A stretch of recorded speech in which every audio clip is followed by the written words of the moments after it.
ஏத்தே ட்ரெஸ் எடுக்க போறேன், போயிட்டு வரேன். மர்மோள யாருக்கு துணி எடுக்க போற? ஏத்தே எங்க அம்மாவுக்கு அடுத்த வாரம் பிறந்த நாள் வருது. அதான் எங்க அம்மாவுக்கு ஒரு சாரி எடுத்து கொடுக்கலான்னு கிளம்பிட்டேன்.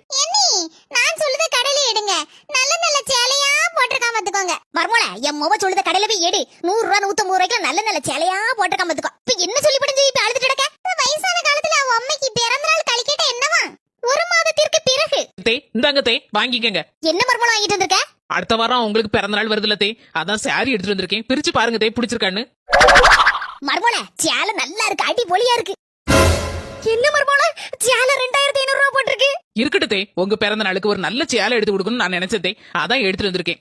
எங்க அம்மா மாதிரி தான் தே நீங்களும். மர்மோள என்ன மன்னிச்சிரு மர்மோள, நான் உன்னை சரியா புரிஞ்சுக்கிடாம உன்னை எல்லாம் ஏசிருப்பேன். என் அம்மாவை கூட சேர்ந்துக்கிட்டு உங்க அம்மைக்கு சேலை எடுத்து கொடுக்கும் போது கூட 100 ரூபாய்க்கு எடுத்து கொடு அப்படி இப்படி யாசினே. நீ அதெல்லாம் மனசுல வச்சுக்கிடாம